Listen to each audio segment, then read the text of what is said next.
Hi friends, engineering പ്രവേശന പരീക്ഷ കേരളത്തിലെ എഞ്ചിനീയറിംഗ് പ്രവേശന പരീക്ഷയായ കീം അടുത്ത വർഷം മുതൽ ഓൺലൈൻ ആയേക്കും. പ്രവേശന പരീക്ഷാ കമ്മീഷണറുടെ ശുപാർശ മന്ത്രിസഭ അംഗീകരിച്ചു. കേരളത്തിലെ എഞ്ചിനീയറിംഗ് ഫാർമസി പ്രവേശനത്തിനുള്ള പ്രവേശന പരീക്ഷ ഓൺലൈൻ ആയേക്കും.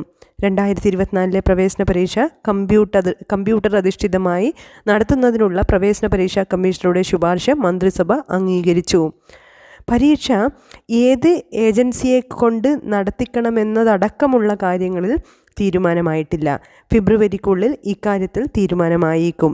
ഏജൻസികളെ ക്ഷണിച്ച് നേരത്തെ പ്രവേശന പരീക്ഷാ കമ്മീഷണർ ടെൻഡർ ക്ഷണിച്ചിരുന്നു. ഈ പട്ടിക സർക്കാരിന് കൈമാറിയിട്ടുണ്ട്.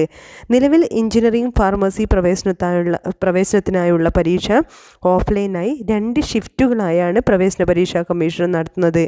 1.25 മുതൽ 1.5 ലക്ഷം വരെ വിദ്യാർത്ഥികൾ പരീക്ഷയ്ക്കായി മുൻ വർഷങ്ങളിൽ രജിസ്റ്റർ ചെയ്യാറുണ്ട്. പരീക്ഷ ഓൺലൈനാക്കുന്നതിനുള്ള ശ്രമങ്ങൾ 2017 ആരംഭിച്ചിരുന്നതാണ്.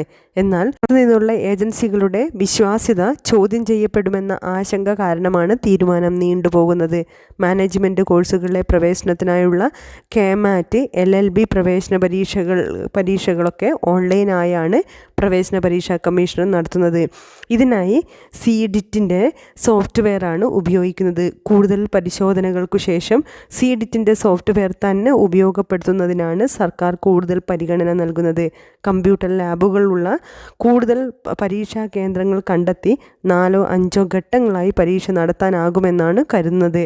എന്തായാലും കേരളത്തിലെ എഞ്ചിനീയറിംഗ് ഫാർമസി കോഴ്സുകൾക്കായുള്ള പ്രവേശന പരീക്ഷയായ കീം അടുത്ത വർഷം മുതൽ ഓൺലൈനായി നടക്കാനാണ് സാധ്യത.